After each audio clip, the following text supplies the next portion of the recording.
गया, ठीक है। चलिए, खनिज एवं ऊर्जा संसाधन ये टॉपिक है। इसमें हम लोगों ने खनिज क्या है, खनिज के कितने वर्ग हैं, किन किन आधार पर खनिज का वर्गीकरण किया गया है पढ़ लिए थे। आज पढ़ेंगे लौह खनिज के बारे में। और लौह खनिज का हमने परिभाषा लिया कि जिस खनिज में लोहा का अंश पाया जाता है उसे लौह खनिज के नाम से जानते हैं। जैसे लौह अयस्क, मैग्नीज, निकेल, क्या ये सब लौह खनिज के उदाहरण है। इसमें सबसे पहले पढ़ेंगे लौह अयस्क। लौह अयस्क का मतलब होता है लोहा का अयस्क। लोहा प्रकृति में शुद्ध रूप में नहीं मिलता है, अयस्क के रूप में मिलता है।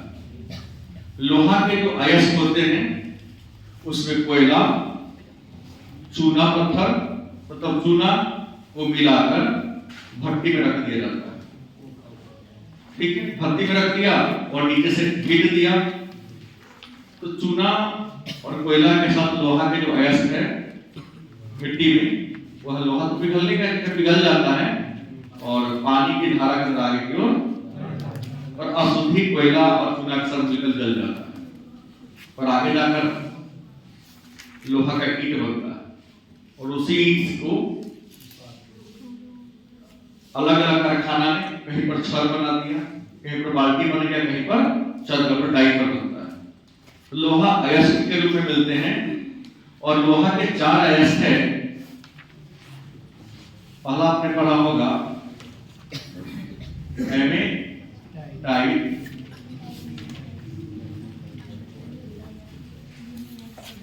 मैग्नेटाइट, लिमोनाइट और 4 में सीडेराइट। एक बार पूछा गया था तो लोहा के प्रमुख अयस्कों का नाम लिखें। तब लिखेंगे लोहा के प्रमुख अयस्क निम्नलिखित हैं: हेमेटाइट, मैग्नेटाइट, लिमोनाइट और सीडेराइट। ये जो लौह अयस्क है इसको हम लोग आधारभूत खनिज कहते हैं, क्योंकि लोहा जो है ना औद्योगिकरण का आधार है। अगर लोहा नहीं होता तो संसार के किसी भी कारखाना की स्थापना नहीं होती। चाहे वह जलयान बनाने का कारखाना हो, चाहे वायुयान बनाने का कारखाना हो, उन सभी कारखाना में जो छोटे बड़े पाक पुर्जा होते हैं वे सारे पुर्जा लोहा के बनते हैं। इसलिए लोहा इस्पात उद्योग को हम आधारभूत उद्योग और लोहा के अयस्क को हम आधारभूत खनिज के नाम से जानते हैं। दूसरी बात आपको बता दें, लोहा के प्रमुख अयस्क पर हमने चर्चा कर दिया। अब बात करते हैं कि राज्य की कि लोहा के प्रमुख उत्पादक राज्य कौन कौन है। तो लोहा के प्रमुख उत्पादक राज्य में ओडिशा कौन होगा? ओडिशा होगा, छत्तीसगढ़ है, कर्नाटक है और भी राज्य हैं, लेकिन ये प्रमुख राज्य हैं। गलत से जहां पर लोहा का उत्पादन किया जाता है। आपको बता दें, अगर हम ओडिशा की बात करें तो ओडिशा में कुछ जिला है जैसे सुंदरगढ़, क्या मयूरभंज, उड़ीसा का सुंदरगढ़, मयूरभंज और केवंझर। गलत से ये 3 जिला लोहा के अयस्क के उत्पादन के लिए भारत में प्रसिद्ध है। अब सवाल है, ओडिशा में ये 3 जिला है, जैसे मयूरभंज की बात करें तो मयूरभंज में गुर महिसानी कौन है? गुर महिसानी सुलाए पात और बादाम की पहाड़ी। बादाम की ये लोहा के लिए फेमस है। उस जगह बादाम की पहाड़ी किस खनिज के लिए प्रसिद्ध है? लोहा अयस्क के लिए। और बादाम की पहाड़ी कहाँ है? नहीं, तो ओडिशा के मयूरभंज जिला में पूर्व निशानी सुलाए पात और बादाम की पहाड़ी क्यों प्रसिद्ध है? हाँ। उसके बाद केवझर जिला की बात करें तो कीरूपुर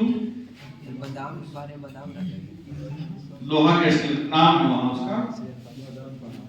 कौन है? ये जो केवझर जिला में ये जो कीरूपुर जगह है यहाँ लोहा का खान ऐसे सब में मिलता है। सब ये जो चार जगह है बड़ा फेमस है। तो आपसे अगर वस्तुनिष्ठ में पूछा जाएगा तो गुरु महिषाणी किस खनिज के लिए फेमस है, या गुरु महिषाणी लौह अयस्क क्षेत्र किस राज्य में? कैसे मालूम करता है कि यहीं पर रहा है खान नहीं होता है, मिट्टी में होता है। मिट्टी को खलता नहीं है, ऊपरे दिखता है। जैसे आप कभी देवघर का झारखंड जाओगे तो मिट्टी लाल होगा। लोहा के अयस्क के कारण मिट्टी का रंग क्या होता है? लाल। हाँ, अब उसमें प्रतिशत ज्यादा होगा तो उसका यूज करेगा, प्रतिशत कम होगा तो यूज नहीं करेगा। तो ऊपर से देखने में लगता है। इसका अपना एक पढ़ाई होता है, हमको और आपको समझ में नहीं आएगा। जो उस क्षेत्र के अपने स्पेशलिस्ट हैं वो इस बात को समझते हैं। वहीं अगर छत्तीसगढ़ की बात करें तो बैला जिला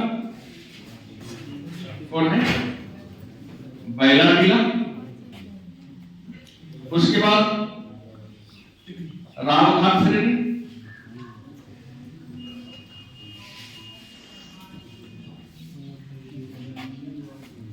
और डल्ली राजहरा। डल्ली राजहरा ये छत्तीसगढ़ का है। बैला नीला लौह स्थान कहाँ है?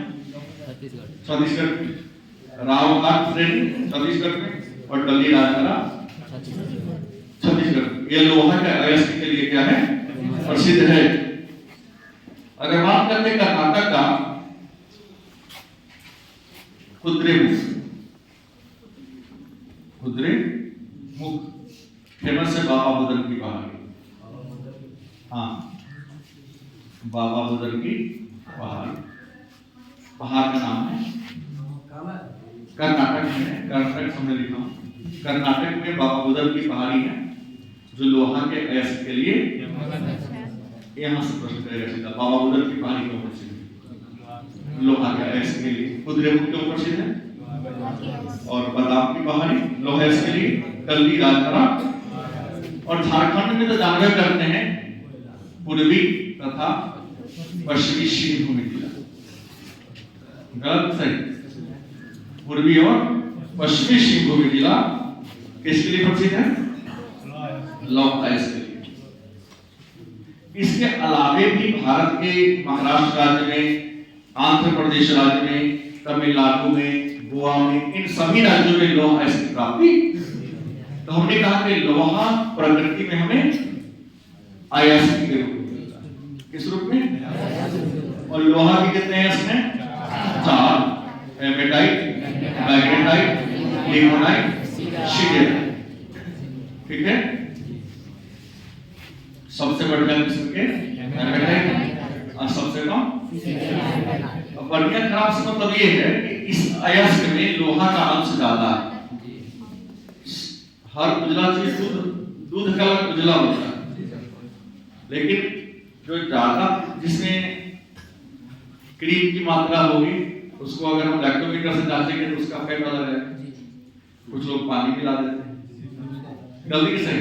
अगर प्योर दूध होगा तो 1 लीटर में 2 से 250 ग्राम छेना निकलेगा। गलत सही? जैसे जैसे पानी की मात्रा बढ़ती जाएगी 1 लीटर में 50 ग्राम निकलेगा। हाँ, सही बात है ना? तो मिठाई बनाने वाले दुकानदार यदि आप दूध लेते हैं तो आपसे छेना भरवाता है, तब कीमत देता है। क्या बोला कि आप 1 लीटर दूध को छेना फाड़ के दिखाइए और कितना छेना निकल रहा है, कितना मिला देगा। ड्रम उसके सामने लाता है, पूरा ड्रम को चढ़ाता है आग पर बर्तन गर्म हो गया, निकालेगा 1 लीटर वही में से, तो लिक्विड है, सब मिल गया होगा, गलत है सही। अब उसमें से हारेगा, अगर 1 लीटर में 100 ग्राम आया, निकल रहा था कि 100 ग्राम कम से, तो जहां 50 होगा 25 लीटर देगा, 25 ग्राम जाएगा, पानी पिलाएगा। तो दुगुना आप वजन धो के लाए हैं, लेकिन कीमत आपको, अच्छे लोग ईमानदार जो होगा एकदम प्योर लाएगा, वजन भी कम लाएगा, कीमत भी ज्यादा। 200 ग्राम से बनेगा तो आपसे कहेगा हम 60 रुपए लेंगे आपसे। तो ज्यादा वजन होने से अच्छा है प्योर लाओ, कीमत ज्यादा लो। प्रश्न नहीं है, यहाँ आयासिक की मात्रा अनुदान लिया क्रीम से, छेना से, इसमें छेना ज्यादा हो जाती है, यहाँ पर थोड़ा सा, यहाँ अशुद्धि ज्यादा है, यहाँ अशुद्धि कम। तो ये हो गया लोहा, और हमने कहा लोहा औद्योगिक सभ्यता का आधार। अगर लोहा नहीं होता तो अन्य किसी भी उद्योग का विकास नहीं होता, और लोहा मानव सभ्यता की रीढ़ है। आज मानव अंतरिक्ष में चला गया है, समुद्र की गहराई में पहुंच गया है, इसका योगदान किसका? लोहा का है। लोहा के आविष्कार ने मानव के जीवन को बदल दिया। गलत सही? अगर लोहा का आविष्कार नहीं हुआ था तो आज मानव सभ्यता इतना डेवलप नहीं हुआ, गारंटी है, क्योंकि लोहा का आविष्कार हुआ तो जंगलों की कटाई हुई, जंगलों की कटाई हुई तो कृषि का विस्तार हुआ, कृषि का विस्तार हुआ, उत्पादन बढ़ा, व्यापार हुआ, शहरीकरण का विस्तार हुआ, औद्योगिकरण का विस्तार हुआ। किसके बल पर? तो लोहा के आविष्कार ने मानव के जीवन को बदला ही नहीं बदला। मानव सभ्यता की प्रगति का आधार लोहा को दिया जाता है। दूसरा है मैग्नीज। दूसरा क्या है? मैग्नीज। अच्छा, लोहा का संकेत क्या होता है? Fe। मैग्नीज का Mg। सरकार को क्लासे ऊपर है Mn, Mn होगा, देख के भी हम लोग गलत। चलो, तो मैग्नीज की बात करते हैं। मैग्नीज क्या है? तो सबसे पहली बात है मैग्नीज लौह खनिज।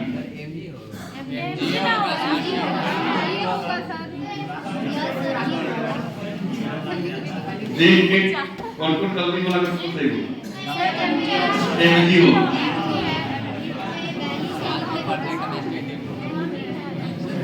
हमने कहा मैग्नीज क्या है? लौह खनिज। क्या है? लौह खनिज। और लोहा के बाद प्रयोग में आने वाला दूसरा सबसे बड़ा खनिज कौन है?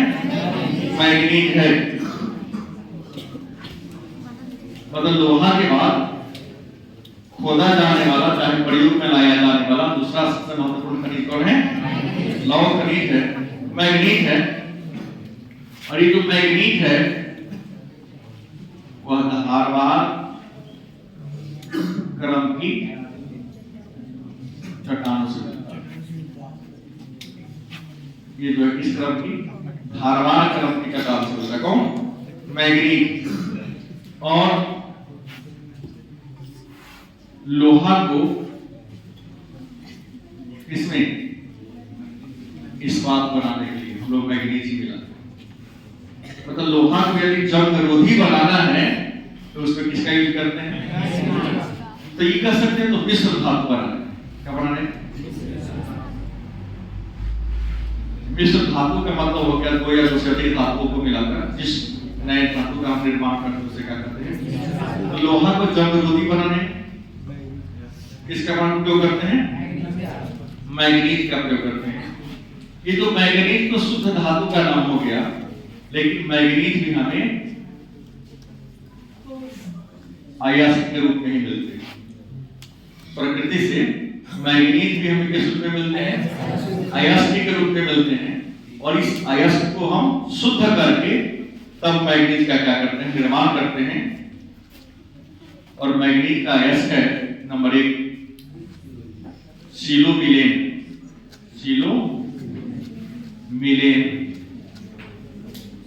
और दूसरा कौन है? प्रोनाइट।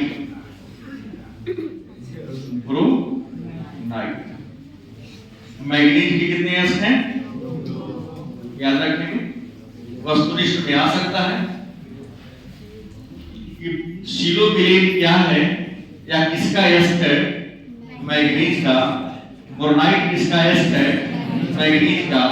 और तीसरा वस्तुनिष्ठ कि लोहा को इस्पात बना क्या प्रयोग करते हैं? मैग्नीज का। मैग्नीज किस क्रम के चट्टान में मिलता है? धरवार क्रम की चट्टान में मैग्नीज मिश्र धातु के निर्माण में क्या है? सहयोगी है। आपको बता दें ये दोनों जो अयस्क है, इनके दोनों अयस्क से लगभग 90% मैग्नीज की क्या होती है? प्राप्त होती है। लेकिन प्रश्न है मैग्नीज धारवार क्रम के चट्टान से हमें क्या होता है? मिलता है। किस सीरीज से? धारवार क्रम पृथ्वी के निर्माण का क्रम। तो धारवार क्रम के कोदुराइट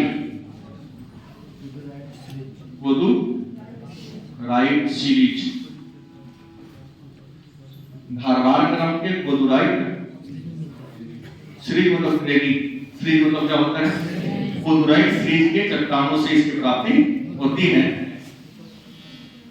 भारत में अगर मैग्नीज के भंडार की बात करें, इंडिया में मैग्नीज का भंडार कितना है? तो भारत में मैग्नीज का भंडार है 49.6 करोड़। कितना है? हाँ, आपको बता दें भंडार के आधार पर देखा जाए तो विश्व में सबसे ज्यादा मैग्नीज का भंडार जिम्बाब्वे के पास है। जिम्बाब्वे के पास किसके पास है? भारत। और जिम्बाब्वे की राजधानी है हरारे। जिम्बाब्वे की राजधानी कहाँ है? हरारे। तो जिम्बाब्वे के पास मैग्नीज का भंडार ज्यादा है, उस पर किसका है? भारत का आता है। भारत में सबसे ज्यादा अगर राज्यवार की बात करें, किस राज्य में सबसे अधिक है? तो मध्य प्रदेश में मैग्नीज का भंडार सबसे ज्यादा है। मध्य प्रदेश के बाद आता है महाराष्ट्र का आता है स्थान, और महाराष्ट्र के बाद ओडिशा। किसका आता है? ओडिशा से ओडिशा। एक बार और देखते हैं कि मैग्नीज क्या है। तो मैग्नीज एक लोहायुक्त खनिज है, एक लौह खनिज है। इसका उपयोग लोहा को इस्पात बनाने में किया जाता है। मैग्नीज धारवार क्रम की कोदुराइट सीरीज के चट्टानों से प्राप्त होता है। मैग्नीज प्रकृति में अयस्क के रूप में मिलता है और मैग्नीज का अयस्क है सिलोमिलेन तथा बोरोनाइट। भारत में मैग्नीज का भंडार 49.6 करोड़ टन है। मैग्नीज का सबसे अधिक भंडार जिम्बाब्वे के पास है, भारत दूसरे स्थान पर। मैग्नीज के प्रमुख उत्पादक राज्य मध्य प्रदेश, महाराष्ट्र, ओडिशा, कर्नाटक, आंध्र प्रदेश। हाँ, जिम्बाब्वे देश क्रिकेट सर चलता ही नहीं है, चलता है ना? हमने कहा इस राजधानी हरारे नहीं। तो मैग्नीज के बारे में भी कुछ प्रश्न लिखा जा सकता है। तो हमने लौह खनिज कितने पढ़े? तो एक मैग्नीज, दूसरा लौह अयस्क। अब अलौह खनिज के बारे में चर्चा कर लेते हैं। चल जाएगा पूरा, चल जाएगा। सबका बढ़िया बनी होगा।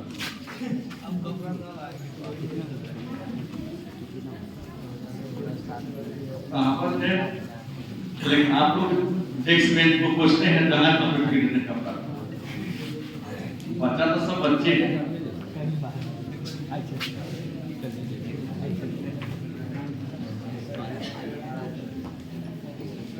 ये लौह खनिज को हमने पढ़ा, अब पढ़ेंगे अलौह खनिज। क्या पढ़ेंगे? अलौह खनिज। परिभाषा हमने दिया पहले कि अलौह खनिज किसे कहते हैं। तो जिस खनिज में लोहा का अंश नहीं पाया जाता, जिस खनिज में लोहा का अंश पाया जाता है उसे लौह खनिज कहते हैं, और जिस खनिज में लोहा का अंश नहीं पाया जाता है उसे हम अलौह खनिज के नाम से। अलौह खनिज में कई हैं, हमने कहा तांबा, पीतल, सोना, चांदी।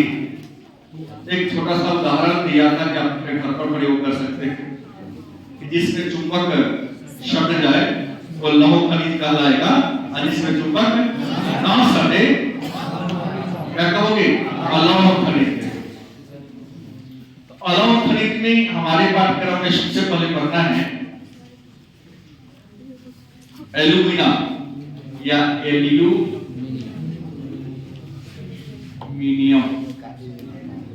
क्या? एल एल्यूमिनियम अलौह धातु, ये धातु है, लेकिन इसके एकमात्र अयस्क जिसका नाम है बॉक्साइट। गलत किसे? इसके मात्र एक अयस्क है जिसका नाम क्या है? बॉक्साइट। मतलब एल्यूमिनियम एक धातु है, और इस धातु के अयस्क का नाम क्या है? बॉक्साइट के क्या है? अयस्क है।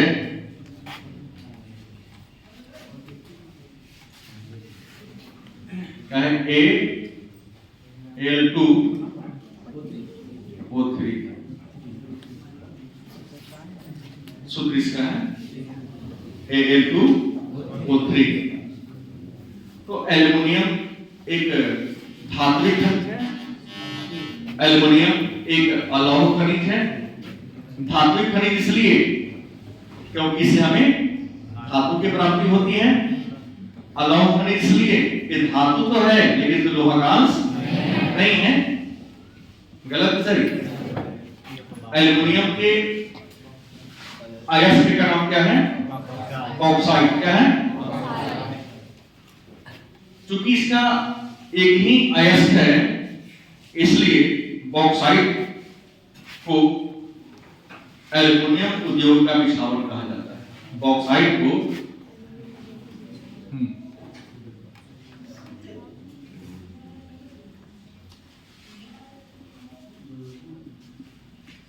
उद्योग की क्या कहते हैं? बिछावन। क्या है बिछावन? वेद इसी से इसकी प्राप्ति होती है।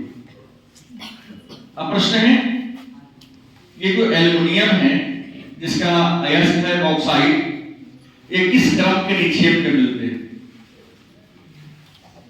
किस क्रम के निक्षेप में? तो टर्शियरी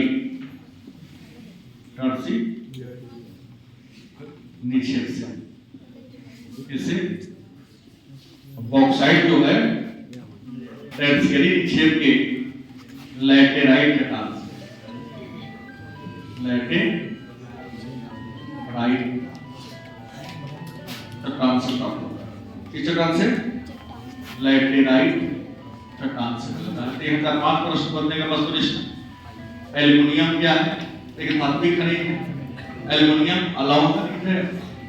एल्युमिनियम के अयस्क का नाम बॉक्साइट है।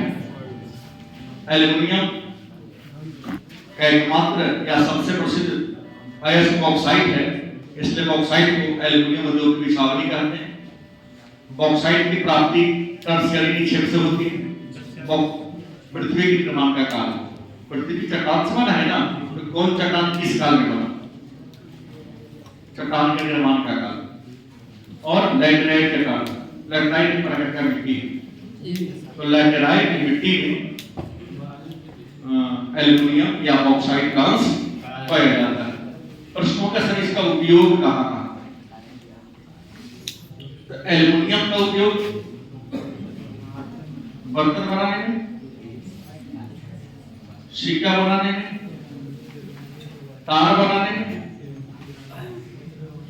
बोलो, बर्तन बनाने में, सिक्का बनाने में, सीमेंट उद्योग में, बोलो, होता है कि नहीं? अब बर्तन में 100 बर्तन होगा ना, कुकर का होता है, बड़ा काम का, सभी प्रकार के बर्तन, सिक्का भी हमने कहा, तार, बिजली का जो तार होता है, सीधा ही पर इलेक्ट्रॉनिक उद्योग में चलता है नहीं चलेगा? इलेक्ट्रॉनिक उद्योग, यहाँ बर्तन उद्योग। सीमेंट, तो सीमेंट बनता है ना घर में, आप लोग जब आते हैं तो सीमेंट में होता है चूना, चूना चाहे कोयला, मात्रा बढ़ाने के लिए, पीओपी और एल्युमिनियम, प्लास्टर ऑफ पेरिस। चूना या कोयला तो मात्रा बढ़ाने के लिए, जल्दी से काला होगा तो समझ कि कोयला का प्रयोग होगा, व्हाइट होगा तो समझ में चूना पत्थर को मिसा है, और उसमें थोड़ी थोड़ी मात्रा पीओपी चिपकाने का काम करता है, लसलसा बनाने, जल्दी जमाने का काम करता है। और एल्युमिनियम मजबूत पकड़ बनाता है। गलत सही? ये पीओपी चिपकाने का काम करता है। देखिए सीमेंट जब पानी मिला दो तो चिपका लगेगा, पीओपी के कारण। पीओपी निकाल दो, सॉल्ट में नहीं करेगा, और एल्युमिनियम जो रख देते हैं उसमें तो हार्डनेस हार्ड हो जाता है। तो ये अब सवाल होगा कि सर इसका उत्पादक राज्य कौन कौन है? सबसे बड़ा एल्युमिनियम का सबसे अधिक उत्पादन ओडिशा का होता है, उसके बाद गुजरात में होता है, उसके बाद झारखंड में होता है, उसके बाद छत्तीसगढ़, उसके बाद एक बार हम लोगों ने पढ़ा कि सभी जितने भी अयस्क हैं, खनिज है, तमिल के पदार्थ में मिलता है। दक्षिण भारत में सबका नाम आ रहा है, इसलिए हमने पहले क्लास में कहा कि दक्षिण भारत में रत्न गरदा, दक्षिण के पदार्थ को या प्रायद्वीपीय पदार्थ को रत्न गरदा के नाम से, क्योंकि सारा रत्न यही मिलता है। ठीक है, अब एक तांबा है, उसको पढ़ेंगे, अगले कोयला और पेट्रोलियम अगले